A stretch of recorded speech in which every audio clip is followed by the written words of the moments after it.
What's going on, everybody? Welcome to another episode of the UFC show here on the Run Pure Sports YouTube channel. Of course, we've got Titletown, I'm DC, and special guest JSU. We've got an under the weather Titletown. We know Johnny AirPods over there loves to chat it up a little bit, so he can fill the airways for us as we break down this 13 fight card. UFC on ESPN, Hermanson versus Allen. Certainly an interesting. That's not the right card. That's not the right card. Time out. Johnny AirPods needs to talk. Amir Albazi versus Kai Kara France. ESPN. I was reading off the best fight odds thing, so that's my bad. I'll take the L early on. Thanks for the correction, title. That'll be the last mistake I make during this whole hour. So yeah, you're gonna get all the names right for 13 cards. DC, you're gonna get every name right too. Yeah, we'll see about that. We'll do our best, JSU. But back to it. Certainly a interesting 13 fight card. We've got a couple late replacements that has resulted in the two biggest favorites on the card being cheaper pricing. So it is truly a card where you can pretty much play whoever you want. So that does kind of throw a wrench into things. Title, we'll go to you. Your kind of overall thoughts. Obviously, you can kind of keep it brief, but I don't think we've ever seen a card quite like this one for DFS purposes. Yeah, I'll be more long-winded. Hey, I haven't talked like 48 hours. It feels good right now, later show, but right now it's important. I'll spend more time now. Like you said, 13 fights, and we had two big dogs, Jamie Malarkey, Jim Miller. Jim Miller was like a plus 155 dog against Jared Gordon. Gordon pulled out, I think, on Wednesday. So in steps and short notice replacement on 2 days. And then Jamie Malarkey was supposed to fight Guram Kateladze, huge dog. He's 6,700. Guram had to pull out in steps. Another guy on short notice, and Jamie's a minus 500 favorite. So minus 500, 6,700 guy, minus 250, even a little more now. Jim Miller, 7,100. And even besides those two, you look at the odds. The highest favorite besides that was Daniel Santos at minus 225. So even before all this, it was a good card that you could leave money on the table. You already expect multiple dogs to come through. Some cards you get like 5 favorites that are minus 300 plus, where dogs are tough to come by. It wasn't even a card like that before. And now adding in 6,700, 7,100, you can make a lineup with 3,000 on the table, 3,500 on the table. And if it has Malarkey and or Miller, that's a good lineup because they should be 9,300. Pricing hardly means anything on this slate. Definitely read the playbook, read my GPP strategy. It's up on the site every single time. And Westlake made a good point in Discord. Saber, if you're using our partnership over here like I do, they have 47.5, I believe, is the min salary. You might want to lower that this card. I'm going to be lowering it. And again, the two things I put in the playbook, I'll give it to people out here for free as well. But 2 rules you should have when you look at your lineup. If you are playing Malarkey and or Miller, you're fine leaving 3,000, whatever that may be. If you are not playing either of those two, you should not be leaving that money. You should be spending most of your salary. So when you look through all your lineups, those are 2 things, 2 rules. Check your lineup. If they fit that box, you're doing it right. Plenty of money can be left. I shouldn't say should see, but plenty of unique lineups out there that are very good. Someone can easily take down 100K solo. And last thing I will say is DK put out another qualifier. They have the live final qualifier. My ass got bounced round 1. K-Falix too good. He'll be there in Jacksonville. They have a fun one, though, like the college basketball final. 64 people qualify, and it's a head-to-head bracket, the March Madness bracket.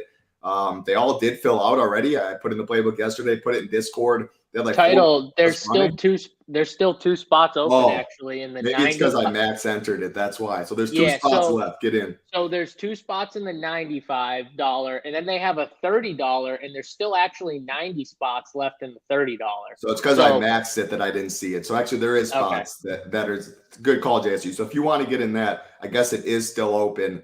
I'm in there. I mean, I think it's a great form. I'm a cash player, head-to-head player. I like that as well. So if I get in, I think it fits my edge well. You got to get there first. It's hard, but it's a really cool tournament. Head-to-head, 100K up top that they're running. So if you have interest in that, make sure to get in. It'll definitely fill up. But appreciate it, JSU. Yeah, good breakdown there. Title, we'll go to you, JSU, briefly for the kind of the game theory aspect of this because it's a unusual card anyway with how closely lined all these fights are. I mean, almost all of them are minus 200 or lower for the favorites. And so we would see Malarkey, even if he was his rightful price, 92, 93, 9,400. He'd be 96 on this card. Yeah. At minus 500, I mean, we would get him at probably 50% ownership or something as the only big favorite, even if he was properly priced. Now you drastically underprice him. Of course, his ownership is going to soar over the typical number. So you're going to get a really large ownership number, I think, specifically on Malarkey. But I will say, this isn't like, showdown NBA finals where if Joker was priced at 5K, you would have absolutely no choice but to play him. There's still a fight. He could still lose the fight. And if he does, he's not going to be on the optimal. So it's not, MMA is always kind of a game theory exercise every week. But I think this week it especially applies. And I think that makes it kind of fun. So your thoughts overall on this card, JSU? Yeah, I mean, if you listen at his price tag at 6,700, it's still, like you said, it's different than like NBA or any of these things because it's the fight game.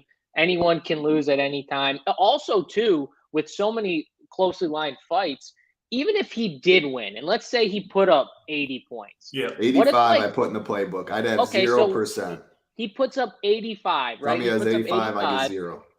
Let's just say that I could still see 5 other dogs. Like I could see so many dogs winning or cheap price fighters winning and scoring 90 plus. And if that's the case, so the game theory on this, if you're just like a game theory type player and you just go out there and say, you know what, I'm just going to pretend like he's not on the card. I mean, you're going to have a lot of unique builds and unique lineups. And I'm definitely going to not set that maximum pretty high. I'm going to lower that a ton and see what lineups it gives me, because I think you can have a lot of leverage on this slate. Just thinking game theory wise, because I will like a lot of other cheap fighters too. Even besides him, the other like higher line fights, like I could still see 1 or 2 of them losing. So it's not like it's not crazy to think that some of these other higher price fighters could lose. And if that's the case, you're just going to have so much leverage if a few of them outscore Malarkey to where they're on the optimal and they kick him off somehow. So yeah, I can't wait to talk about this card because I like some of these. I like some of the dogs or cheap fighters on DraftKings. The pricing's everywhere, so it makes for a fun DFS slate. Well, yeah, one last thing. If you play Jim Miller, Jamie Malarkey, and one of the main event fighters, because main event this week is a coin flip, 8,200, 8K. You play those 3 and you plug it in, you can't spend all your salary. You play the next 3 most expensive fighters, you're leaving, I don't know if it's like 600 on the table or something like that, which shows like you can't, it's hard to spend all day. Like if you're spending all your salary, you should not have Malarkey and Miller in your lineup is how I see it. And that will be different. There's 50K lineups out there this week that are definitely going to be unique. So yeah, I love the MMA streets because a lot of people just will jam in the chalk lineup, duplicate it with 150 people in the big $18, and that's just not plus EV. It's very easy to build unique lineups today with the pricing. You can leave 4K on the table, and if that's on the winner, no one's going to be surprised at the end of the day. So one of the best, I think the best DFS card we had as long as I've been playing, and that was pre-pandemic. I don't think I've ever seen something like this, so I'm very excited.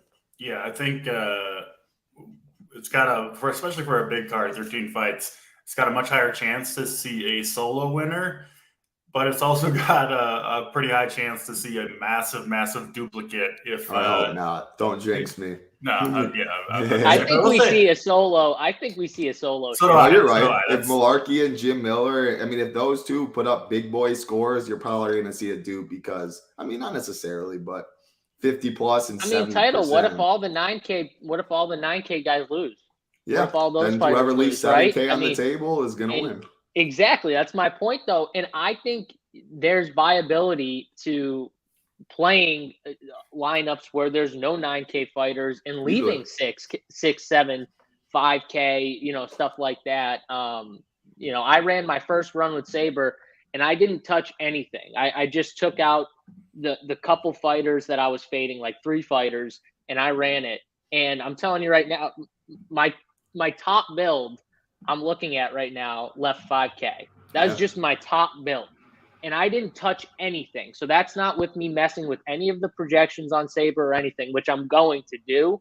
But I'm just saying, like, that's, I mean, a lot of these projection places out there are probably similar in that aspect. So people are going to be, if you set the min max though to, like, I had to take the min max down, obviously. If you set the min max to what they have it, you're not going to get any of these lineups. So I would say take it down. First of all, take it down really low, see what it gives you, and then go from, like, look at those lineups that leave a crap ton and say, okay, do I really want to play them? Let me bump it a little and find, like, the sweet spot, whatever you think that is. If it's, you know, leaving 6K, 7K, whatever. But that's what I'm seeing right now in just my first run. So it's going to be interesting. Yeah, absolutely.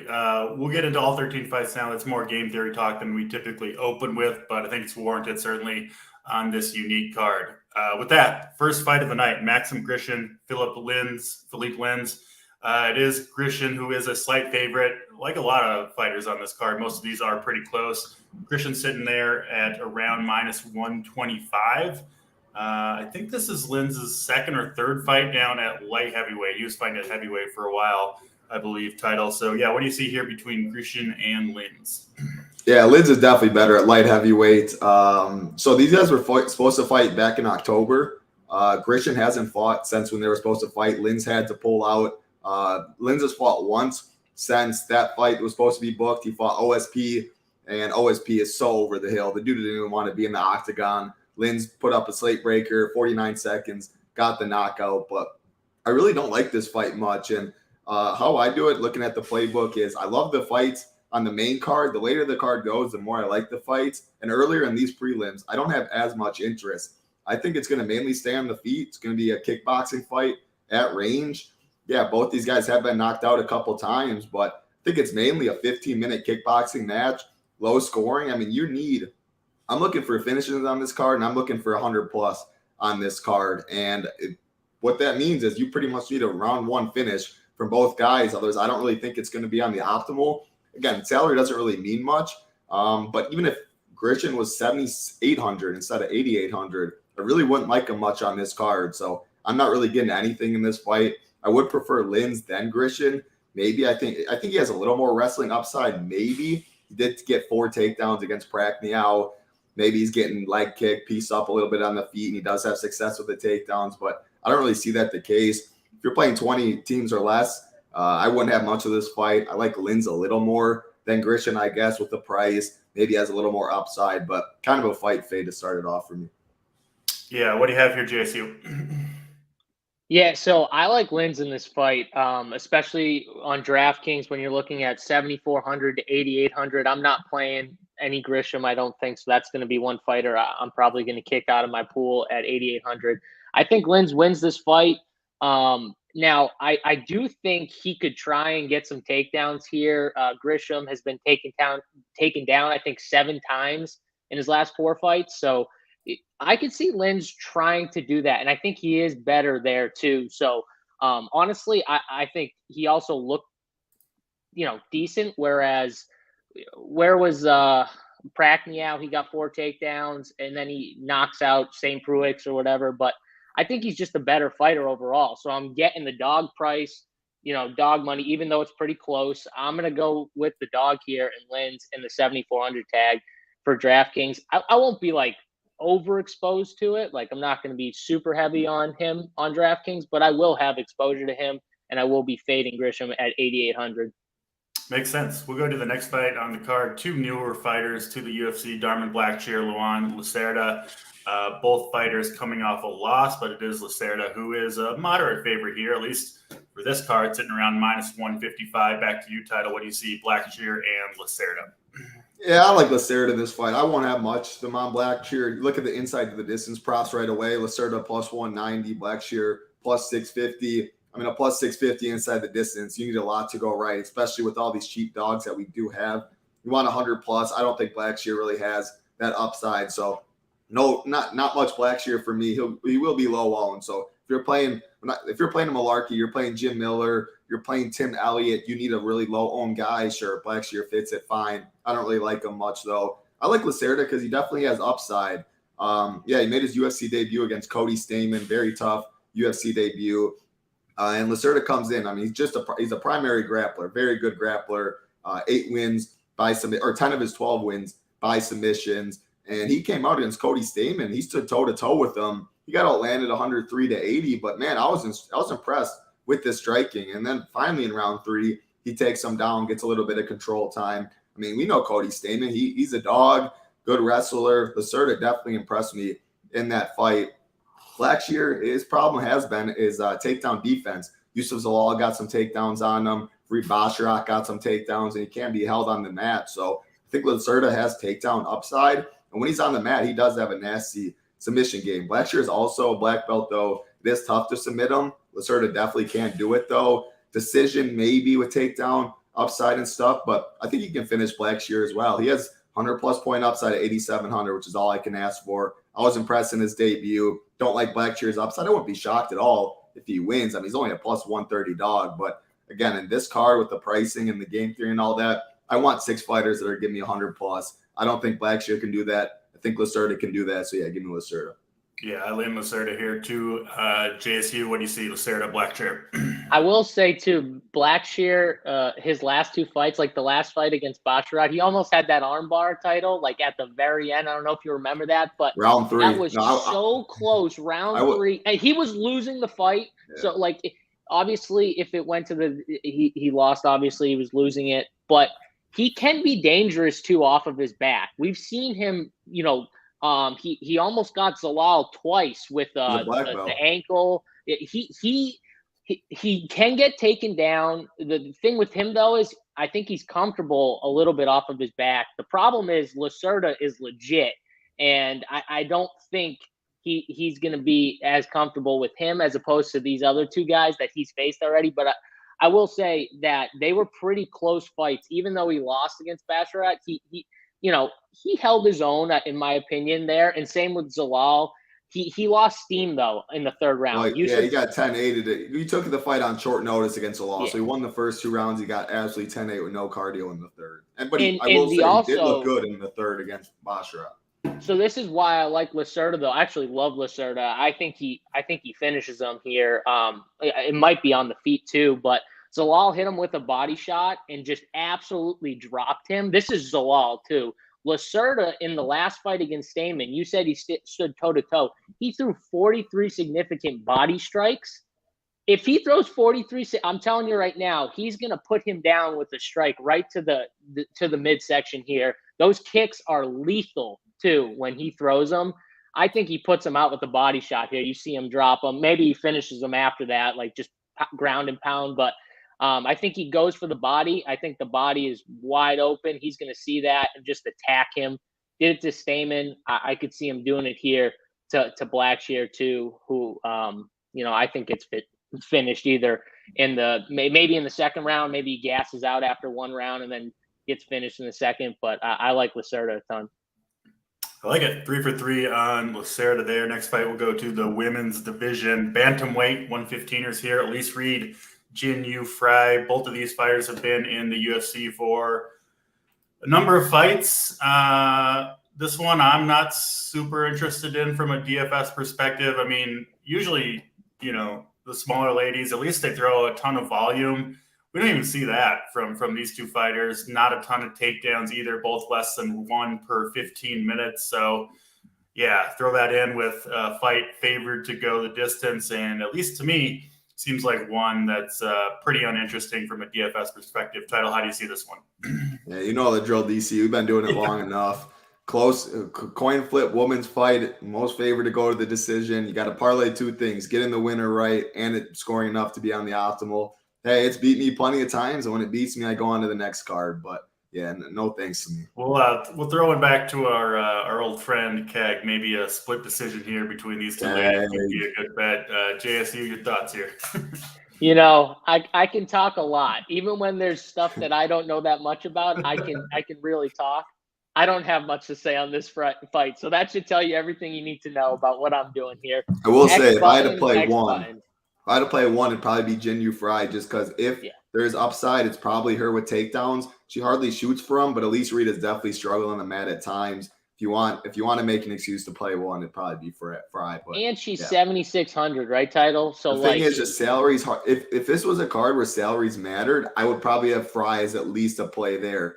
It's just salaries mean nothing on this card.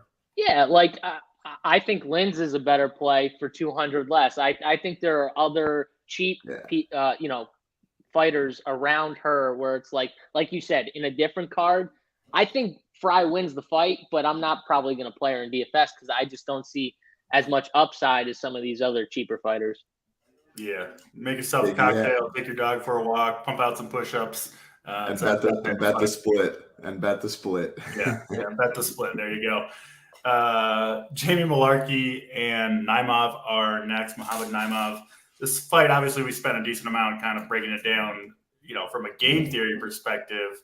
Obviously, if you missed the first part of the show, go back and watch that. But Malarkey, very cheap, sitting here at 6,700, one of the cheaper fighters on the card. So is his opponent, Naimov, at 6,500. But the pricing came out. Malarkey lost his opponent. He gets a much easier opponent, at least on paper. And Malarkey now by far the biggest favorite on the card, sitting around minus 450 to minus 500, depends where you look. Obviously, a lot of game theory goes into this fight. We did talk about that at length. We'll touch on it here too. But what about just the fight itself, Title? Do you think Naimov has any chance to upset Malarkey? Obviously, if he does, it's going to throw the DFS slate into chaos. And then I guess another question: if you're fading Malarkey, do you feel the need to play Naimov himself? And what ownership are you seeing Malarkey come in at? I said, he'd be around maybe 50% if he was priced properly, obviously priced the exact opposite of properly. So, a couple questions there, and then your overall thoughts on the fight as well. Yeah, all good questions. So 6,700, 6,500. I am Malarkey at 70%, 68, 70. Yep. And that could be too low, but there's a lot of sharp people at 150 max MMA that taken a lot of the lineups that are they want the leverage. I bet higher in single entry and then lower in mass entry. Yep. Yeah. So I'm talking the $18. Yeah, I mean single entry 555. You might see them 90%. Yeah, something like that. And right, I shouldn't say rightfully so. It's MMA. Anything can happen. But to your second question, if you don't play Malarkey, do you need to play Naimov? No, because you can hope Malarkey gets an 85, an 86, a 90. But whatever it is, I don't think you need to play the other one because he can win and still other people beat him because we have another fight, 7,100 and a 6,600, whatever it is, that you're going to get a winner there too, barring a draw, of course. So, no, I don't think you have to. But, yeah, I think it'll be like 68, 70. Naimov might be 2% owned, maybe the lowest owned guy we've ever seen. As far as how this fight goes, does Naimov have a chance and stuff? Yeah, I mean, 4-ounce claws, everyone has a chance in MMA. A lot stacking against him, though. He's taking this fight on very short notice. He's a natural 145er, so he's coming up to 155. Malarkey's definitely the bigger fighter. Naimov is a primary striker. He has a background in Taekwondo. Was very good in Taekwondo. Taekwondo doesn't translate as good as the other martial arts to MMA, but he's good on the feet, solid on the feet. When it's in tight, he has some nice elbows, some dirty boxing, okay tie clinch, but Malarkey does good work there too, and Malarkey's got power. Malarkey's just a dog, man. Like you look at Michael Johnson. Michael Johnson had him out, I thought, cold. Malarkey rebounds. He gets back in the fight. He won the fight. I thought he should have lost, but he's as tough as it comes. And I don't really think Naimov's knocking him out. Of course, anything can happen, but Naimov, his biggest problem is he can get taken down and controlled on the mat. Now, Jamie Malarkey was supposed to fight Guram. So I think Jamie Malarkey probably was going to come into that fight as let's take Guram down because otherwise I'm going to get my ass kicked on the feet. If he comes in and that training camp with Guram goes right to this fight, takedowns are there. I think ground and pound would be there. Submission. If my favorite bet on this fight would be him by submission. I saw like plus 850 earlier. Not sure if it's still there, but I think he can work him on the mat. If it stays on the feet though, it's not minus 500. Malarkey's definitely not looking minus 500. I shouldn't say definitely not, but I don't think he's looking minus 500. I wouldn't lay that if I knew it would just be on the feet. But yeah, it's minus 225 to finish. Malarkey's minus 135 to finish at 6,700. So how I'm approaching the fight is I'm going to be around the field on Malarkey. Haven't decided on Naimov yet. Like 2%, I can get 5% and be double the field. I don't want this fight to beat me. I don't want that Jim Miller fight to beat me. I'd rather the let's fade the women's fights and hopefully the combined ownerships more than it should, or some of these other fights, and win that way. So yeah, I mean, if you play Malarkey, if you don't play Malarkey, you don't need to play Naimov. You just hope he does have puts up a lower score. But again, the two things in this whole card when you build your lineups, if you're playing Malarkey and or Jim Miller, leaving all the salary in the world is perfectly fine. If you are not playing either of those two, you better use most of your salary. So yeah, but I think Malarkey wins. Yeah, that all makes sense. My problem with fading Malarkey here, JSU, is like we've got a long history of him in the UFC. He's got a pretty good chin. You know, this is 155ers. You know he's going to fight for your money. Like, he's unlikely to go out there and just like lay an egg for us, right? Like there are certain fighters who could get an opponent switch and are minus 500. You say, well, we've seen some disappointing performances from them over the years, but Malarkey is one of the guys. He beats the guys he's supposed to beat, right? I bet he's won almost every fight he's been a favorite in the UFC. So I do think he's a little bit of a tough fade from that perspective, at least. Your thoughts here on the fight, JSU? Yeah, and like even if he was a dog, you talked about it. He's like the dog you'd like to put your money behind because he will fight for it, right? He will, he'll take shots, he'll get up, he'll fight for it, and he's a tough dude. Like Title said, he's the bigger dude. I do think too he's gonna just take that camp and his plan for the fighter before and just say, I'm gonna take this dude. I love the submission call. I like that bet too. I actually already bet it. I think that's what he does. And from a leverage standpoint, that's really the only thing about this fight that, if you want to bring up like, okay, maximum leverage in the $18, if a guy's going to be 2% owned, or maybe he's 5% just because, Title, like what's going to happen is in the 555, the 200, the $100 single entry, Malarkey's going to be massively owned. Naimov's going to have no ownership, right? And then in the $18, he's going to have a little bit just because there are those guys out there that will fade Malarkey or fade him in some lineups and want the ultimate leverage of. Hey, and it might be me. Like I said, I might have 5%. I mean, when you 150, exactly, which a lot of that 18 is your portfolio, it makes sense. I mean, it's MMA. I mean, like you said, we're not talking basketball with Jokic or Giannis at 4K. I mean, it's a whole different game. I mean, it's not necessarily MLB. There's levels to it. I mean, Mike Trout can go 0 for 5 and no one's surprised that way. Like if Mike Trout was ever 70% owned, it's the worst play forever. This is a little different situation, but still, it's MMA. Anything can happen. And he can win and still not be on the optimal because and that's of the nature other of the card. thing. He could score 65. Naimov could score 65 and still not be on the winner. So, like you said. So, I mean, I'm obviously going to be heavy on Malarkey. I'll probably be around. Title said 70%. I think that's probably where I'll be at too, somewhere in that range. But it's tough not to play him on the card because, he's 6,700 and you could see a monster score. I mean, if he does take him down and just absolutely own him 2 on the ground, even if he didn't finish him early, right, Title, and he just grinds on him and beats him down, he's going to score a ton. So, yeah, I mean, I get all the leverage ideas, but I wouldn't just lock him either on this card because that's where I think you get some of the leverages. Maybe not locking them. I don't know. Maybe I don't know. I guess I shouldn't say no because if you're only playing 20 lineups, you're playing something below. I don't think it's the worst thing. Just make a stand, plug in your free square, and figure out 5. I don't think it's the craziest thing. At 70%, I really don't. I actually think if you're playing, I was talking more 150, but I think if you're playing 20 lineups, I think it's actually a better idea to either fade or lock. Yeah, I don't think it's a good idea to go 10. Or be 50%, like because you're still behind all the 150ers if you're 20ing in the $18. So I would either fade or lock in that standpoint. That's kind of up to you. I was talking more if you're MME in 150, but yeah, if you're 20 maxing, I think you just decide what am I going to do? Am I going to fade this guy and hope he just scores 80 or 85, and I can root on other cheap fighters scoring over 85, which could easily happen?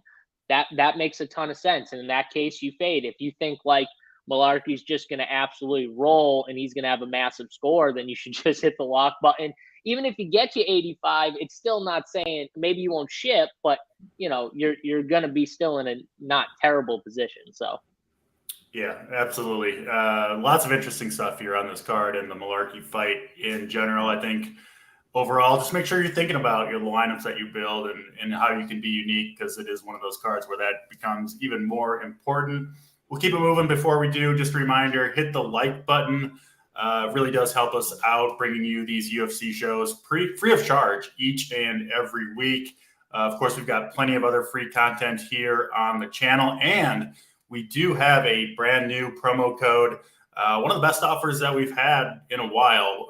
Summer 33 will get you 33% off weekly or monthly packages. We know it's a little bit slower time of year in the sports world, but we've got baseball going on, PGA, motorsports.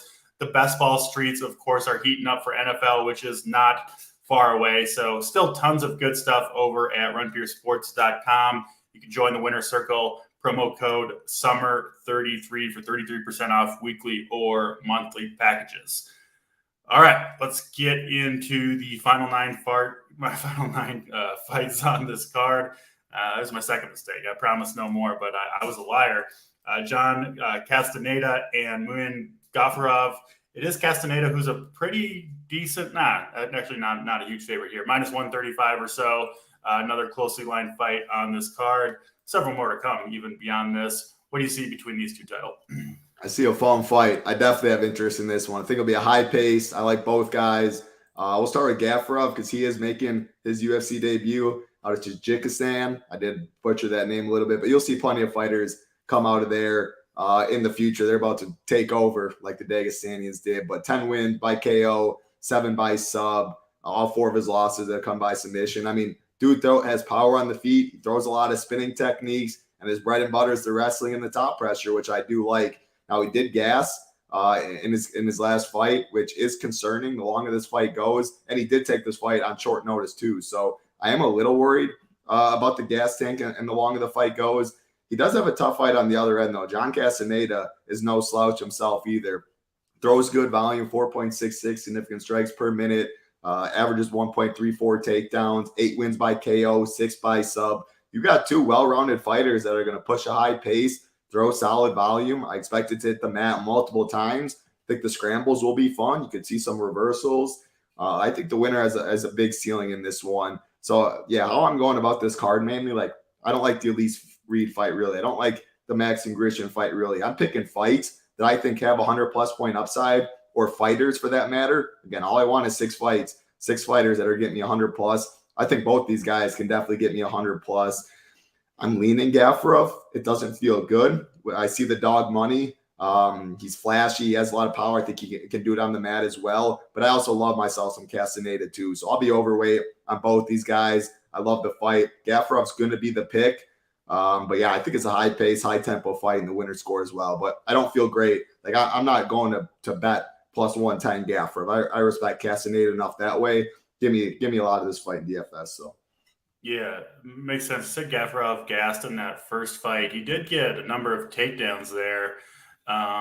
So hopefully that's something he can fix. I mean, he's a younger fighter, up-and-coming guy. It would seem like something that maybe he could address. That first fight in the UFC, sometimes we see kind of like an adrenaline dump and a somewhat lackluster performance. So I like the Gafurov. It's hard to pace yourself for 15 minutes too, especially everything he does is just 100%. So, yep, definitely. Yeah, I think if you've been in any of these high-level fighting situations, boxing, like it's hard in all these situations, MMA, when your job is to go and just try and destroy the guy in front of you, it's really hard to slow yourself down sometimes, especially when you haven't fought a bunch of times. That's why when you get like vets who have like 30 fights and you get someone who's, only got 2 or 3, you normally see an advantage there. And that fight I'm talking about, the people that bring it up, it was 3 fights. The Contender Series fight against Chad Helliger, he lost by split. It was a close one, so then he had to go to LFA and fight twice. But that's the fight I was talking where he slowed down in the third Contender Series 3 fights ago. Yeah, you have thoughts here on this fight in general, JSU? Yeah, I mean, title hit it on the head. This fight, it just, to me, pressure. Both guys are going to be in each other's face. They're both gonna, they both, can get takedowns. Castaneda, we saw it in the Santos fight, right? Like he ended up getting knocked out, but he had a knockdown. He had 3 takedowns. That fight was insane. And Santos on this card too. Fight. Yeah, but the other thing was he can also be taken down. That's the other thing with Castaneda is like, yes, he can threat takedowns. He also can get taken down. And Gafurov, I think this is a great fight to be exposed to in DFS, like Title said. I think the winner I could see the winner being on the optimal for sure. And I'm going to be very highly exposed to this fight. I am, though, going to slightly lean the dog here in this fight with Title, the plus money. I'm going with the dog just because I could see it both ways, but the plus money just intrigues me too much when we have a fight where I could see almost the coin flip here. Yeah, I'm with you guys. I also think if Gafurov wins, I think it's going to be takedowns. I think he could put up a potentially big score where I think Castaneda is more likely to win and not get on the optimal than Gafurov is to win and not get on the optimal. That's the way I see it. So yeah, 3 for 3 on the slight lean on the dog, Gafurov for that one. We'll move on to the next fight. Speaking of fighters with 30 plus fights on the resume, Andrei Arlovski joins us back in the UFC ring. This guy, man, he's been around a long time. He actually won 4 fights in a row before his last fight where he was subbed out very quickly. But back on the card here, slight dog to Don'Tale Mayes, who's got a pretty mediocre record. He did, in his last win, get 6 takedowns, though, in 12 plus minutes of control time title, which seems like a potential strategy against Arlovski, you would think. I know you're not the biggest Arlovski fan in the world title, but yeah, you got to at least consider him. Slight dog here against Mayes, 2 heavyweights. Your thoughts? Yeah, I mean, man, Andrei Arlovski made his UFC debut pro debut in 1999. Just think about that, man. I was 1 year old. Were you alive, Title? Yeah. I was 1 year old. I was 1. Oh, okay. All right. I was 1, but isn't that insane? Still doing the damn thing. And you said, yeah, he was on a 4-fight winning streak with the little help from the judges, lot, whatever it may be. But hey, a win's a win. As far as Don'Tale Mayes, he's cheeks, man. There's no other word to describe it. Yeah, he had that big boy against Josh Parisian. That night it was cheeks against cheeks. One guy had bigger cheeks, whatever it may be. Screw this fight, though. Both these guys, yeah, Andrei Arlovski, I shouldn't say. He definitely doesn't stink by any means. I mean, he's still doing the damn thing at this age, but he's way over the hill. I think he wins this fight, though. I'm taking the old man, DC. How many times do I say that? Not very often. I don't think Don'Tale Mayes gets takedowns at range. I mean, the Don'Tale Mayes Hamdi fight was just so bad. It left the worst taste in my mouth. Yeah, Hamdi did test for PEDs or whatever and got the suspension after, but Don'Tale should have finished that fight, won that fight. And yeah, I think Arlovski keeps it on the feet. How Arlovski fights is he makes fights boring, though. Sit on the back foot, he'll counterpunch, he'll move. And I don't like this fight in DFS. Give me nothing of it. Again, I'm picking fights that have 100+ point upside. This heavyweight, so it's a little scarier, but Arlovski drags you in to boring fights. Arlovski by decision is the bet. Makes sense to me. JSU, do you want to care to guess how long it's been since Andrei Arlovski scored 100+ DraftKings points in a fight? Since 1999. 20 years? 1999. 20 fights in a row. He's had sub 100 DraftKings points, and he's God. won a good portion of those, obviously, too. So, yeah, I think, even if you think Arlovski's going to take the fight like Title does, especially on this card where, sometimes it's just enough to get a cheap dog to win. Like, you need it because the favorites are expensive. This card, doesn't seem like you're just not going to. Same thing I said in the playbook, too. You're not going to ship with even 75, 80 in your lineup. I don't think so on this particular card. So, to me, that pretty much rules Arlovski out of my own lineups. JSU, your thoughts here, Arlovski and Mayes? Yeah, I mean, I like Arlovski to win here too. But the thing is, like you guys said, he doesn't have a 100-point upside. I mean, I think Mayes actually, if I had to pick one to have 100 points, it would be Mayes. But I hate Mayes. I'm with Title on Mayes. Like, I can't stand watching him fight. The Sakai fight, I can't stand him. Does he pack a punch? Yes. Okay. But Arlovski's just going to grind and make it a boring fight, like Title said. And I think it's a decision win for Arlovski. So I'm staying away, though. Just full fade on this fight. If it beats me, I move on. But I think there's way better fighters. Good question from Spencer Smith in the chat. Who wins a sumo match, JSU or Big T? A lot of factors there I think are interesting. With JSU, you've got the cardio, you've got the leverage, right? It's good to be lower to the ground. But the weight advantage is significant on that one. Any thoughts there, Jason? Yeah, a sumo match, that's kind of unfair. I mean, yeah. Tony's, that is very unfair. Tony, I think, takes me down and gets me to the right? ground. You're just trying to push each other outside the circle, I think, in a sumo match. Yeah, like that's not advantage to me. There's a damn circle. Like I need space to operate. I need to try and get Tony to move and tire him out. That's not fair.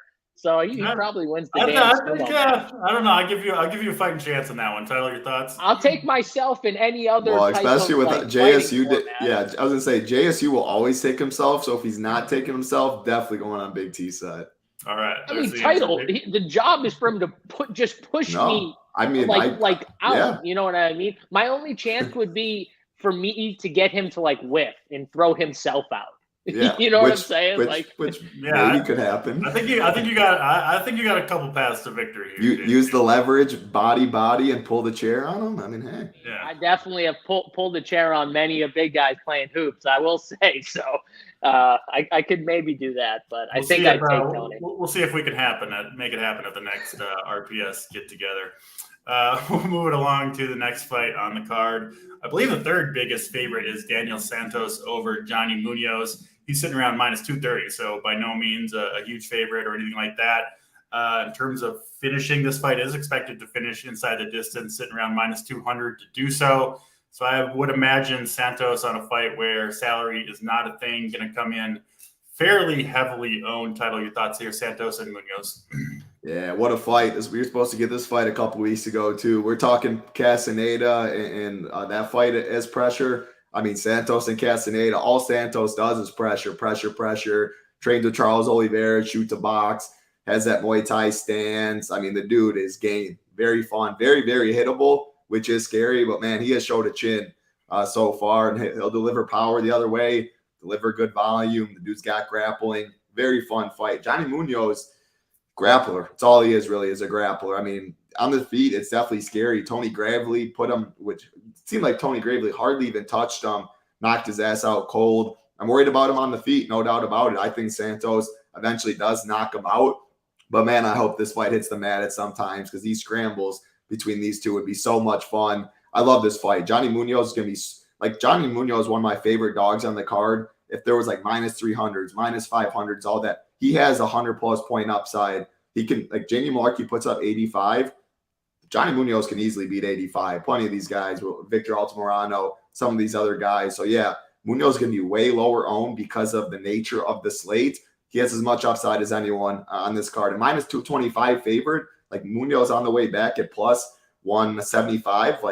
What is that? 68, 32 or whatever those odds may be. I mean, it's not crazy at all if Johnny Munoz wins this fight. I think Santos in the pressure eventually knocks out Johnny Munoz, but I'm very excited for this one. Big boy score, I think, in this one. Very optimal fight. The Castaneda fight. I don't want the Arlovski fight. I don't want the Reed fight. I don't want most of the Grisham fight. I want this fight. I'll pick Santos, but yeah, the winner's going to score well, I think. Love it. Santos, Munoz, your thoughts here, JSU? Yeah, Munoz, like Tyler said, he wants to get this thing to the ground, I think, is his path, right? Just kind of grind. But Santos is still pretty good there. Like Tyler said, the scrambles will be fun. I do think for DFS, if you're 150ing, this is a fight you might want to have both sides too, because I think Munoz at 7K, there's a path for him to get there and to be on the optimal for sure. But Santos, I think if he keeps it standing, I think he knocks him out pretty early, honestly. But the only way I could see it is Munoz getting it to the ground, and even that, it still will be a fun fight if that happens. But that's his path to victory. So at least when I can see a path to to him getting a victory at 7K, I'm going to take flyers on him for sure. Yeah, it does seem like a fight you want a decent amount of exposure to, whichever side you're on. And if you're playing a lot of lineups, frankly, probably both of these guys you want in your lineups. Next fight on the card, we've got Abu Nurmagomedov and Elazığ Zaleski. This one close to a coin flip it is. Nurmagomedov with the -125 or so favorite. Your thoughts here, title Nurmagomedov and Zaleski. Hey, get a clash of styles right here. Zaleski dos Santos wanted on the feet. He hasn't fought in over a year. I think it's like 1.5 years. I think he had a USADA suspension. And his last fight was against Benoit Saint-Denis, where that ref, wanted murder. This fight should have been stopped 55 times. The ref was supposed to have a couple other fights throughout the card. They pulled him right after that fight. They're like, yeah, you're never stepping in the octagon again. It was really tough to watch, but Dos Santos absolutely put it on him. Yeah, he's 36 now, but man, he's a very good striker, a lot of power on the feet. Abubakar Nurmagomedov, he's a wrestler. Obviously, they got the Nurmagomedov name. He's no Khabib, he's no any of those guys, but he wants to get you on the mat, and when he does, he just really wants to lay on you. Like, I don't think he's going to submit Zaleski dos Santos. Like, he doesn't really throw much ground and pound, more of a positional guy, which, yeah, like, if he gets 4 takedowns in 8 minutes of control time, I don't know what it comes out to, 80 points, 85, 90 points. Like, I think you need more than that on this card. So I don't think Abubakar finishes Dos Santos. So I don't like Abubakar much, even though he is the wrestler, does have takedown and control time upside. I think Dos Santos can get up if he does get taken down, though, eventually. And yeah, on the feet, Dos Santos has first round knockout upside. Abubakar has been knocked out. So I'll take the upside guy with Zaleski. I'll have more than him. Keep it on the feet. It's night and day on the feet, just like it is on the mat, though, with Abubakar. So clash of styles are fun, but I don't think Abubakar is going to finish. Zaleski, Dos Santos, which makes me probably underweight on Abubakar. Definitely like me some Zaleski, though. Makes sense, yeah. JSU Abubakar has not scored well, even in his 2 wins previously, even with takedown, some control time scores in the mid-70s. Your thoughts here, Abubakar and Zaleski dos Santos, JSU? Yeah, Magomedov, I think he does get it to the ground, but like Title said, he's more position. He's not really like someone you worry about getting the actual finish early and stuff like that. So his path, I guess, would be him kind of just controlling and getting a few takedowns and controlling Dos Santos, which I could easily see because Dos Santos can get taken down. He's gotten taken down, but by I think worse wrestlers in his career here. Takedown defense not great. I think it's a boring fight. Nurmagomedov wins, by decision probably, but no doubt in my mind if Dos Santos can get it, keep it standing, he's got the power. He could easily, finish him. I think it's similar to the upside is probably Dos Santos. Like I said with the Mays or Arlovski fight, it's kind of similar where it's like, but I think Dos Santos is better than Mays is the only difference. But I think he's got maybe more upside. My thing is, though, I don't think he wins this fight. So since I don't think he wins this fight, it's either Nurmagomedov or pass for me. So Dos Santos is probably someone I'm going to fade because I do think Nurmagomedov, even though the name is not some of the other names here, I think he still can grind a decision win and make it somewhat ugly. Yeah, I definitely agree with that. I will say on this card, which is the nature of it, I really I'm not even going to end the odds with how close they are. I don't really even care who I think is going to win because I just need 100 points. Like, even if I think someone wins, and no, right, definitely what JSU is saying definitely makes sense. It's just because of how close these lines are and the nature of it, you need 100 plus at least. I'm telling myself the winner's going to score that. So I'm inside the distance props, round 1, takedowns, that stuff. You're thinking about optimal DFS scoring lines. Because if you don't take first, when you look at first the fight, or last. Yeah, exactly. So when you look at each fight, you're just thinking about, okay, who has the ability? And I agree with you. I think that is Dos Santos has the actual ability to be on the optimal. Well, Abubakar does too, like you said. If it's he could takedowns, control, maybe. But he needs a bunch of it, right, Title? Like he needs a couple takedowns and he needs a lot of control time. Where Dos Santos, he needs one pop, where he just he's going to be way faster on the feet. It's night and day both ways. So, yeah, we agree.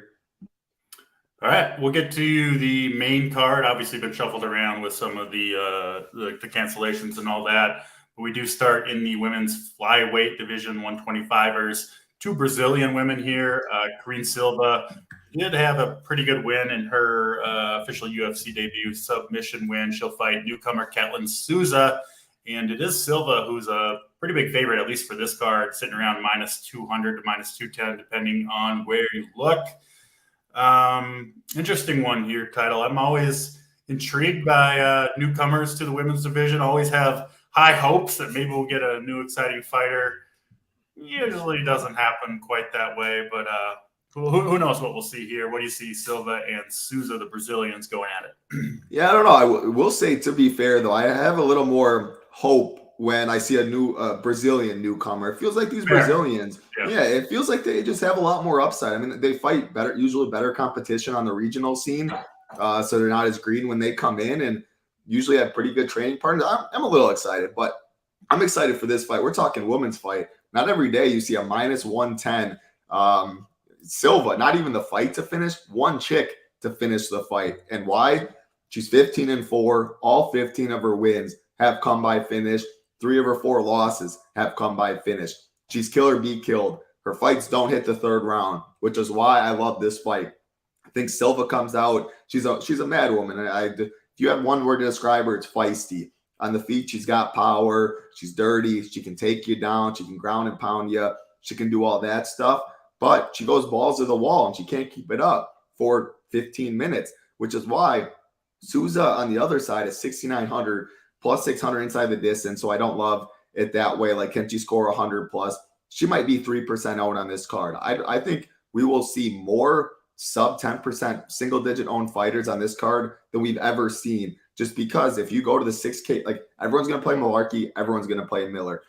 Any of these other dogs down here, like, are really gross to pick. But making a case for Souza, if a chick has 8 minutes of cardio and completely gasses, it doesn't matter if you're Amanda Nunes. We saw what happened against Juliana Pena. When you have no gas left in the tank, it's a big boy score on the other side waiting to happen. And that's live in this fight. If she can't get Souza out in there in 2 rounds, who knows how she's going to look in the 3rd round. Maybe Souza can get a bunch of strikes and it goes on and on. The ref lets it go. She puts up a monster score that way. So, yeah, I think Souza might be like 4% owned, 5% owned. I'll take a chance even at that plus 600 odds just because Silva, she's finished all 15 of her fights. What if she doesn't finish? How is she going to look in that 3rd round? But you have to like Silva as well. She'll be very high owned in the top tier. She's very aggressive. All of her fights, she's won by finish. Yeah, I do think she wins this fight, but if you're talking -225, plus 175, I don't know. I'm done with these woman stuff. Give me the dog if I have to bet anything. Laying chalk on women's favorites, you'll go broke pretty fast doing that. So, yeah, I mean, I guess I'll take the dog. When it comes to will I be more over-owned, I'll probably be more over-owned compared to the field on Souza than I will Silva, because Silva's going to be very popular. I mean, when you're playing Malarkey and you play Jim Miller, whatever it is, like, who are you playing in the favorites? Silva's one of the highest owned favorites with a good inside the distance prop. There's Tim Elliott. There's not really that many people in this upper tier. So naturally, she's going to be way, way higher owned just because you have money to spend. So, yeah, she's a good play. She's -110 to finish, but I think Souza could be sneaky in this spot. I like it. I mean, for me, given the lack of experience of both of these two in the UFC, it seems like this line is a little bit wide. Like, I don't know. It seems closer to a coin flip than the line would indicate. And given the nature of this card, JSU, we're going to see really big ownership on Silva. And like Title said, probably very low ownership on Souza when, that's just based on the fight line. But if you do think it should be lined closer like we do, yeah, I think playing Souza makes some sense. So your thoughts here, JSU, Silva, and Souza? I agree, too. If you're betting this fight, like, I'm definitely going dog or pass for me. I mean, this is a clear spot. I probably will bet it, too, just because I think it's closer than it should be, like you guys.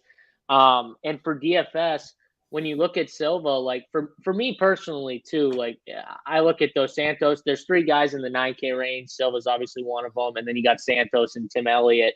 Right. And I like the Santos fight for sure a little bit more, in my opinion. So it's going to lower probably my exposure to Silva, where I'm not going to be over the field on her, because I do think she's going to come in very popular. She might come in. I don't know about you, Title, but what's the ownership you think compared between Santos and Silva? Do you think they're close?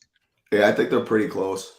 Yeah. Okay. So I mean, And he's Tim not going to Elliott, get I think you can throw Tim Elliott in that boat too. I think he'll probably be the third, Me too. the least. But we'll get to that fight with the narrative and all that. Yeah, I think they'll be pretty close, Santos and Silva. Okay, yeah. So you're not getting like an owner. You're not going to get that much of an ownership like Who leverage. knows? Ownership is crazy in MMA, man. That's It's been true. multiple times, like 8,400, 7,800. The 7,800 guy is like a slight favorite, and the 8,400 guy is 10% higher owned. Like I don't know ownership. I will say though, my first runs on Sabre, I was getting more Silva by a decent amount than Santos. So that's on Sabre Sim. But I was gonna say with Sabre, they do have their bias in there, which probably they're pushing because they run simulations, and Sabre's very sharp with that. But Sabre, it's not the best way to what the industry is doing. Correct. Yeah. I know that. So, I mean, for DFS though, I think I'll probably be a little under the field on Carini Silva, and I'll probably be over on the dog. I'm going to bet the dog. I do think it's closer than it should be, so I'm going to take shots. I think she's live here. Like Title said, it's like almost kill or be killed. Well, that's perfect for DFS as well, not just the betting. So yeah, I'm going to lean the dog here and hope she gets it done. But should be a good fight. Hopefully, I'm not normally a fan of these women fights, but when they're this, in my opinion, close and hopefully expected to finish, and I could see either side doing it, I'll be intrigued. I won't leave to get a drink, DC. I'll stay for this one. Oh, yeah. Well, we'll be watching this one closely. I'm with you guys. I am kind of excited for this fight. I will say ownership-wise, probably the toughest card to kind of predict the ownership, just because we haven't seen a card like this. We've talked about it a lot, obviously, but the ownership projections are kind of based on historical data for the most part, and there's nothing to compare this card to. So I do think, like you have the salary no matter which way you go. You can find salary to get any of these favorites you want. Like any of these 9K fighters you want, you can easily get in your lineup. So it's not hard to get two of them. So that's what makes it. So this is another question as we get to the Tim Elliott fight. Is there, some leverage in saying max 9K? Where you could play only 9, like you almost make it a rule in your I would add if you are playing Miller and Malarkey, or at least one. Like if you're not playing either of those two, you should be probably playing some of the 9K. I'd probably add those two in the group. You know what I'm saying? Because but Title, what if the dog wins here, and maybe Dos Santos wins, maybe he doesn't, and then it comes down to Tim Elliott. Right? Like, I could see Tim Elliott losing. Like, I don't think easily. Tim Elliott's like I'm fine with Tim Elliott. We'll talk about him in a second, but I could see him losing too. So, I could see it where only 9K fighter is in the optimal, and I think a lot of people or a lot of lineups are going to push too. Yeah. I'm not playing 150. I would imagine it's a card where you would want to do kind of multiple builds based on it then, and then kind of upload them separately. I would think, just because there's just so many different scenarios depending on if you're playing the big favorites or not, and how much salary you want to leave if you are or if you're not. So just a really fun exercise talking game theory. So obviously we spent a lot of time on that, but we will move on to the next card: Timothy Elliott and Victor Altamirano. It is Elliott, decent favorite here, minus 180 or so. This fight is favored pretty heavily to go the distance at minus 200. Title, throw it back to you. Elliott, Altamirano, what do you see? Yeah, just a quick thing, JSU talking, like, wouldn't be surprised if the 9K fighter is all that. Yeah, I went to DraftKings, parlayed Silva, Elliott, Santos. It's plus 242.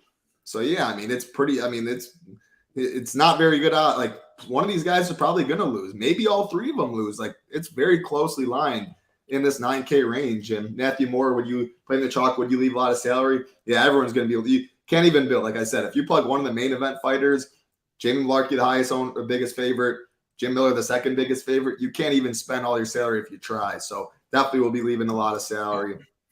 As far as this Tim Elliott, Victor Altamirano fight, it's all narrative. If you didn't hear, I'll give you the very, very quick breakdown on the Tim Elliott situation. It's as fucked up as it gets, but his ex-wife, Gina Mazzani, used to be in the UFC, who he was married with, ex-wife, obviously. He found out a couple weeks ago that she's been cheating on him with his teammate, Kevin Kroom, who was also in the UFC for the whole time they've been married, including the wedding night.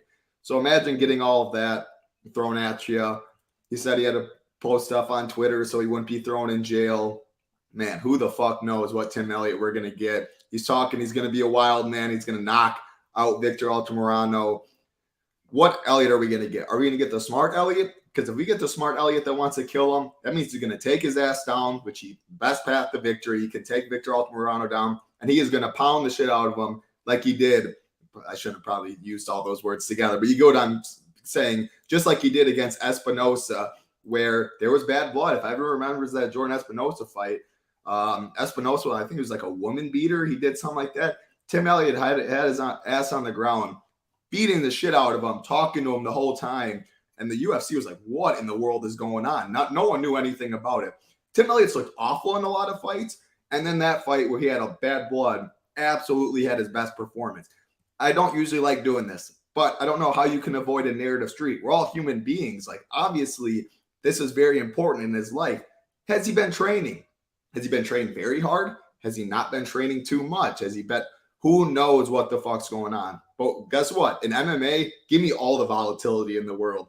Give me Tim Elliott putting up the biggest score there is, or he's going to walk forward like a wild man with his hands down, and Altamirano's going to knock his ass out. I'm way overweight on this fight. I don't know how it's going to go. What I'm going to say, though, is, man, Tim Elliott's going to come a man possessed, and he is going to beat Victor Altamirano bad. He's going to take him down. He's going to ground and pound him. He's going to put a pace on him. Regardless of all the narrative stuff, Tim Elliott's always been one of the best DraftKings guys with his takedowns, with his top control, with his volume, with his cardio. So throw all the narrative aside. I already like this fight. Throw the narrative now. This DFS goodness. And he's talking about wanting to get on the mic and all of this stuff. Sign up for this one. Strap into your couch. It's going to be interesting. Yeah. After this fight, they need to get Tim Elliott, in there against the teammate. So he's in bare knuckle fighting. So if Tim Elliott, he could go to bare knuckle, get the payday, and fight Kevin Kroom, that's what we need. Yeah, that would be a good one to watch. Your thoughts here, JSU, Elliott, and Altamirano? All I can say is, if we get that, can we get them mic'd up? Can we get like a mic like right over those dudes? Because you think he was talking on that other fight? I would pay more just to hear what he'd be saying to that dude as he's fighting him with his bare knuckle or whatever. Even MMA doesn't matter, because that would be fun. But for this fight, this is another reason why I'm a little lower on the last 9K fighter, Silva, is because I'm with Title. I like this fight. The problem is, what do we get? Do we get the Elliott who just says, screw it, I'm going to try and run through this guy, but his hands are down and maybe he gets caught? Like, I don't know. Either way, though, I think he's going to try and put a pace on it, and he's going to try and, just absolutely get him down. And you would think that's Tim Elliott's way to success, right? Is get him down and then just pound on him. But we've also seen the Tim Elliott where, he doesn't do that, and he tries to. And that's how he's talking right now. He's literally saying, I'm knocking him out, and I'm going to be a wild man. Who knows? And I'm sure he wants to get on the mic. I'm sure he wants to get on the mic too. And he knows, and he's scared that a decision might not be it. So he's going to be hunting the finish. He needs that mic. Yeah. So again, I'm with Title. I like Altamirano too. I think he's a solid fighter. It's not like he's a scrub or anything like that, in my opinion. He's I think very good, honestly. 7,200 is a nice price tag. So I'm definitely going to be overexposed to this fight on both guys. But you make me pick a winner. I'm a Tim Elliott. I'm just a Tim Elliott fan. I'm always on the Tim Elliott train here, and I'll continue to be on this train. It stinks though, because I've been on the Altamirano train for his last 2 fights. I really liked him. He's obviously won, both of them. So it stinks. I got to jump off because I do like him as a fighter. But I'm going to go Tim Elliott and hope he's at least somewhat smart about how he runs through him. I hope. I can see him though just being wild, Title, and just absolutely just running in. He's going to be wild. So sometimes fighters say stuff and then, they don't actually fight the way that they're going to say. I do think Elliott's going to come out like a crazy man on fire in this fight, which whichever side you're on, I think you want exposure to this fight because whether it's Elliott who kind of does what he says he's going to do and gets him early, fights crazy. If he does fight crazy and it doesn't work out, it's probably going to end poorly for him. So this is a fight I do think you want one of these two fighters in most of your lineups the way I see it. I will say I would not want to be Victor Altamirano right now. That's not a fun situation. First fight back after this guy. He's not scared though. He's a fighter. He'll probably. I bet he's looking forward to the opportunity to fight someone going in maybe without. I mean, I think he can be wild too. I think he'll be down for this title. Honestly, I could see it. I just would never want. You're already fighting trained killers. I don't want extra motivation. That's not even.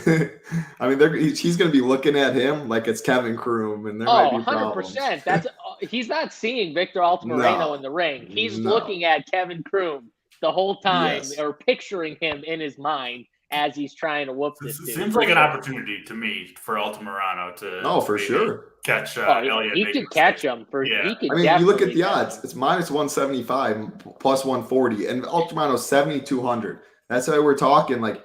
So just say Malarkey wins. Just say Jim Miller wins. Just say Altamirano wins. Who else do we have down there that would? Just say Souza wins. Like you could have. I mean. It's crazy. This card, you could be leaving tons and tons of salary. That's why I'm saying don't mess with that. Lower that, mince out. Like Definitely. Lower it, man. Lower it and see what it gives you. Because the lineups probably aren't as bad as on other weeks. Like where you'll be like, okay, that's not a good. I don't want to run that. You know what I mean? You're gonna get some solid lineups. I think with unique ones too. Absolutely. And certainly an interesting fight here to talk about the other late replacement, Jesse Butler making his UFC debut against Jim Miller. Miller was sitting around plus 200 rather against Ludovic Klein. Now he's a second biggest favorite on the card, like we've talking about, sitting minus 250 or so is Jim Miller. One of my favorite fighters and a guy I'm often going for at plus numbers over these last 4 or 5 fights. I like him when he's a plus number, but I'm a little uncomfortable here, Title, with Jim Miller as a big favorite because he just seems like a fighter where it can go either way. But now as the second biggest favorite on the card and someone that's probably going to have the second highest ownership on the card, I would imagine as well, that does make me a little bit uncomfortable, but I wasn't sure we were going to get Jim Miller as a favorite on the UFC card for the rest of his fighting career. Certainly is here. Obviously, a lot of interesting things to talk about, both game theory wise and the fight itself, of course. I'll throw it to you, Title. Jim Miller, Jesse Butler. What do you see? Yeah, no, everything you said. So Jim Miller's supposed to fight Jared Gordon. He was a plus 150 dog. I was on Jim Miller in that fight. Like you said, I mean, Jared Gordon had a lot of just got knocked out bad. Again, it was a clash of heads, but it was like a month ago or something. He had an interview. He had to still cut like 35 pounds in a couple of days, and then they do concussion tests. Like it was definitely a plus money Jim Miller spot. But now, do you want to lay minus 275 on 39-year-old Jim Miller? That's a little scary to me. I definitely wouldn't be betting it that wise. Give me the plus money there, but I don't know. Like there's a lot going against Jesse Butler. He's taking the fight on 2 days' notice. Again, a natural 145er coming up to 155. So Jim Miller is going to be the bigger guy. And Jesse he's a grappler. Trains with Cron Gracie and all of them. 8 of his 12 wins by submission. Like he'll throw leg kicks and just so you can catch it, take you down. He'll fall to his back. Anything to get the fight on the mat, get into his world. Jim Miller's not a bad grappler himself, though, man. How many submissions does Jim Miller have? 19 of his wins, 19 of his 35 by submission. I don't know. I hope this fight hits the mat. I'm excited to see some scrambles down here. On the feet, though, it's Jim Miller, man. Jim Miller has carried power throughout his career better than pretty much I've seen anybody, especially at the lower weight classes. You almost never see it. Jim Miller still does have one punch knockout power. We saw it against Nicholas Mata. I think he's a much better striker in this fight, which means, he's a very good grappler, but why even go to the mat? Which makes you think he's going to be the second highest owned guy, and this fight just plays out on the feet. Of course, he can knock him out. He's minus 105 to finish, minus 200 to finish the fight. But if it's just on the feet, if it goes 15 minutes and it's just a striking match, I'd fade it. If you tell me that right now, it's decision and it's striking, I'm fading that 55 plus or whatever his ownership is the whole time. So yeah, I definitely like Malarkey more than Jim Miller when it comes to these chalky options. Jim Malarkey will be higher owned. There's no doubt about it. But both these guys are going to be very high owned. It's minus 275 right now is Jim Miller, where Butler a little over plus 200. Like you see plus 200 dogs come through all the time. So I'll take a shot and get some leverage on Butler there. I definitely like Butler more than Naimov against the Malarkey fade that way. But yeah, I like Malarkey more than Jim Miller. If you don't play Jim Miller, do you need to play the other side? No, I don't think. Again, same answer to the Malarkey option. I have Jim Miller winning. I do think he knocks out Butler, which makes it tough for me. That is my pick. But I'll probably still, I haven't built all my stuff yet. I probably will end up underweight is my guess. I definitely like Malarkey more than Miller. I feel confident about that. But yeah, I'll probably be underweight more on this fight. Makes sense. JSU in Miller's last 7 UFC wins, he's averaged 105 DraftKings points in those 7 wins. So he has generally scored pretty well when he's gotten the job done. Obviously, you get the salary savings and the big favorite here. So I get why people would flock to Miller. I know you're a fan of him in general as well, but like I said, usually that's at a plus number. Big favorite here, and as one of the highest highest owned fighters on the card, that does make things a little bit different, at least game theory wise. Your thoughts, Miller and Butler? Yeah, of course. When he was a dog, I was definitely ready to be in on him. I am a Jim Miller fan, like you said, and 7,100. It's always nice, but I kind of agree with what Title's saying. Now, I do think he could knock him out and get 100 points or 105, which in that case, if you told me he was getting 100, like if I told Title he was scoring 100 points, he would 100% play him. Like 100%. I guarantee the Title in. 100 exactly. He'd play him on almost probably every. And I would go to every contest in the lobby, and yeah, I'd be in. Yeah, you just lock him in. Now, what's interesting about this fight, like Title said, is Butler wants to get it to the ground. And Jim Miller will totally accept. I think he will accept it. Why wouldn't he? And we know he's dangerous everywhere when it's on the ground. The grappling exchanges will be interesting. I don't know. So if Butler gets afraid, maybe Jim Miller threatens a couple submissions. Butler gets a little scared. They get back up. I could see Jim Miller then having success on the feet and end up knocking him out too. So it's a really interesting fight. I will say though, I have Malarkey ahead of Miller. So like I'm definitely going to have more Malarkey than I will Miller. Yeah. And I'm probably not going to have much Butler at all.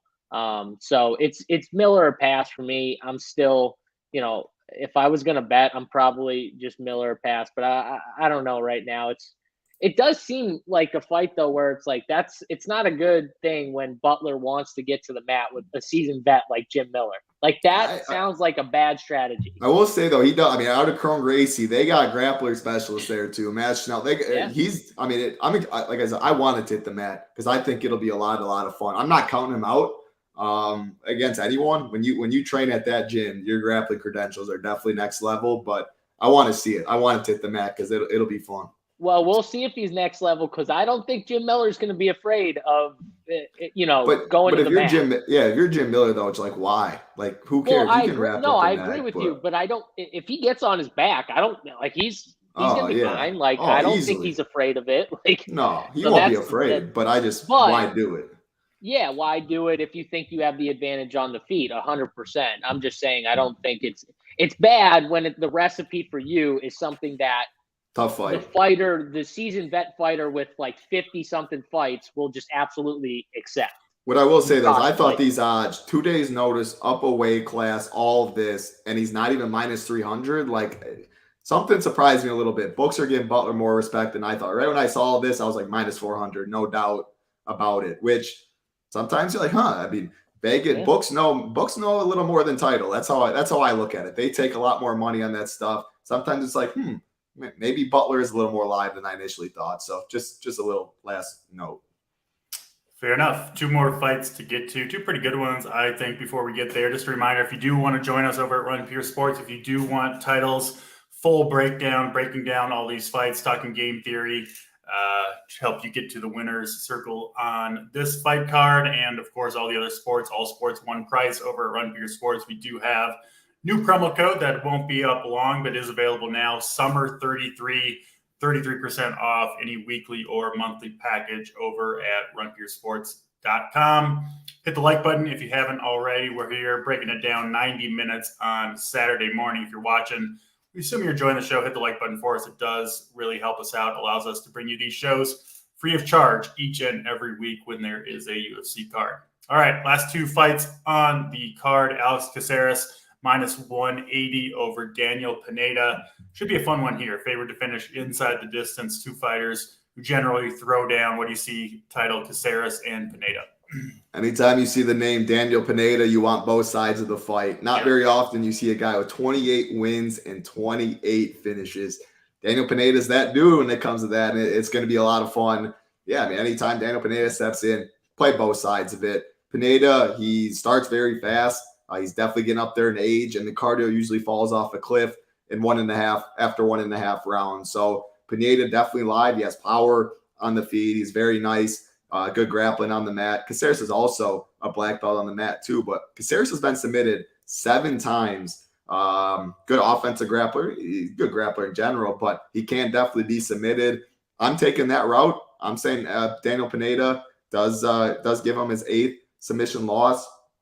The thing with Alex Caceres, though, when it's on the feet, I give him – the longer the fight goes, I definitely give him the advantage. He's the more technical striker, but the power definitely goes to Pineda. If he pushes the pace, I think he has a lot of success in round 1. I like Pineda props in round 2. Caceres props I like late is how I'm attacking it.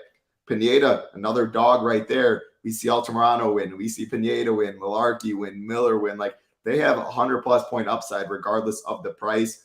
Definitely love this fight in general because I think Pineda finishes early. Caceres takes over late when Pineda gasses and puts up a big boy there. Great fight to target.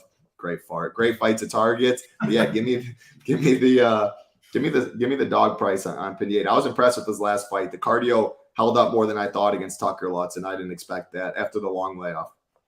If you had the double fart misspeak, Cashier plus 1 million ticket for this card. JSU, your thoughts? And send the Venmo to me. Send the Venmo to me. Yeah, so one bet I actually liked was Daniel Pineda in the second round by submission. It's like a plus 1,100. I think that the second round is where the finish happens too. So what Title said is like perfect. If you like Caceres, I think like round 3 props you could look at if you like him to kind of finish there. But I am going to take the dog here. I like the dog. So I'm happy that Title's on him too, because this dude's going to come out, and he's going to come out. He's going to come out, try and finish, kill. And yes, he'll slow down 100%. But man, give me 2 rounds. Pineda, give me 2 rounds of him trying to kill, and the gas tank holds up for 2 rounds. I think he can get a finish here.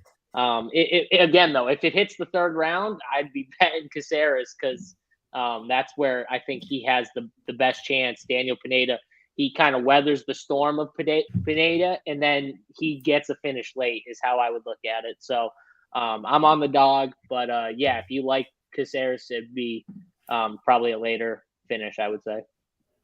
Perfect. That's the co-main event. Let's get to the main event. Essentially a coin flip between Amir Albazi, Kai Kara France. Albazi, a slight favorite, minus 115 or so.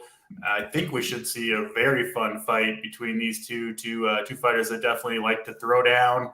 Albazi is undefeated in his rather brief UFC career, 4-0, 16-1. Overall in his record. I'm a little surprised Title Albazi's not a bigger favorite. Looking at the UFC's perspective, which I'd like to do sometimes, this does seem like a fight that the UFC probably wants Albazi to win. Kara France is a good fighter. I think he's kind of proven he's not, at least in my eyes, kind of a true, legit title contender. And they're always looking for those guys, especially the guys that are undefeated in the UFC. So this feels like one where they're using Kai Kara France's big name in a main event to perhaps boost the,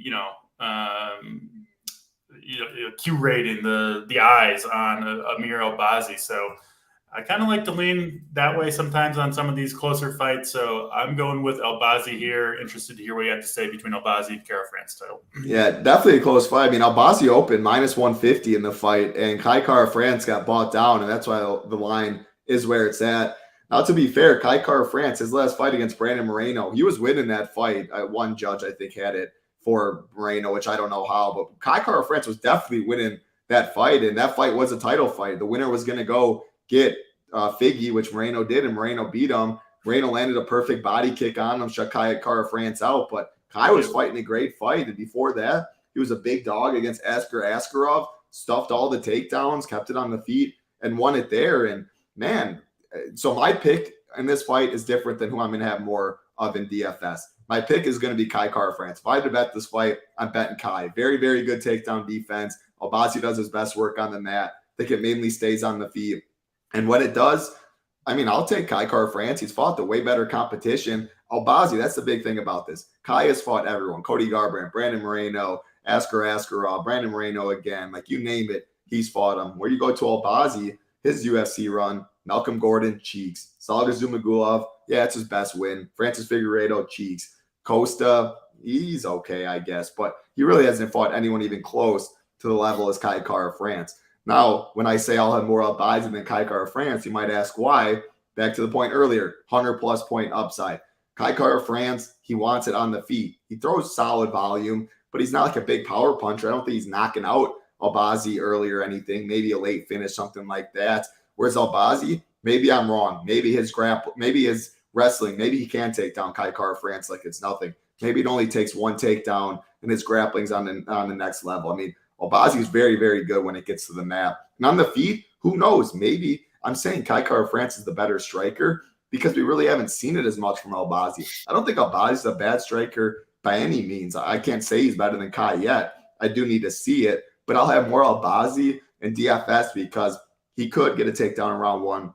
He could get a submission right away and walk through him that way, whereas I don't see Kai getting an early finish. So my pick is Kai to keep it on the feet, which means I'll be underweight on this fight in general. I'll be underweight on the main event. I like the upside of other fights more because kind of like JSU, the Boubacar Dos Santos fight, where he thinks Boubacar wins, so he won't as much Dos Santos, even though he does have more upside, he thinks. I think Kai wins, even though Albazi has more upside. So I'll be underweight on this whole main event in general, but I'll have more Albazi since I think he has more pass to the optimal. Makes sense. That's titles breakdown of Albazi, Kara-France. Let's throw it to you, JSU. What do you see between these two? Yeah, I mean, I kind of see it very similar to title where I think Albazi's the better DFS play, but I could see Kai Kara-France actually winning the fight, like in not scoring or getting outscored by a few others to where he's not on the optimal. So it kind of just depends on what you're looking at. If I'm probably not going to bet this fight. It's just going to be more a fight I'm going to have some DFS exposure to, but most of my DFS exposure will be to Albazi for sure. Just because I agree with title. I think if there is a optimal scorer in this fight, I think it's Albazi. I think he can put up the bigger score than Kai Kara-France. But I will say, like, he was winning that Moreno fight. I don't think it was close. Like, I definitely think he was winning. I mean, obviously Moreno ends up getting him, but he's not a slouch by any means. Like, Kai Kara-France is a good fighter. It'll be a good test for Albazi because, like Title said, he really hasn't fought anyone, I don't think, to the level of Kai Kara-France for sure. So it's a test. UFC, I'm sure, wants him to win this fight. So it'll be interesting, but yeah, I'm Albazi for DFS for sure. That's where I'm going. I when I was at the UFC PI for the trip, I saw Albazi in there, but I called him Sarukian. He looks just like Armin Sarukian, the nicest guy. He was like, "No, that's not me." But he goes, "Everyone said I felt really bad." He's like, "Don't worry, don't worry." It's the beard, right, Title? Everything, the whole face. But then I was like, Sarukian's huge, 155. This guy's 125. I was like, that doesn't really make sense. But he's like, I get it all the time. So it's a good Armenian, very nice guy. Good Armenian. Yeah. There we go. Good story there, and fun breakdown with you guys. JC, thanks for joining us today. Title, we see you coughing over there. Good. The title flu game here on the UFC You got to ride the flu game, DC. That you got a bad title here. Absolutely, he deserves to get to the winner's circle. So hopefully, we'll see some RPS logos up top. We do appreciate all you guys joining us here on Saturday morning. If you haven't done so already, please do hit the like button on your way out. We will be back probably on next Friday to break down UFC 289 fun pay-per-view. Join us then, of course. And if you want to join RPS, last time, summer 33, we'll get you 33% off weekly or monthly packages over at runpeersports.com. That'll do it. All 13 fights for this UFC on ESPN. For JSU, for Title, I'm DC, and we'll check you next time.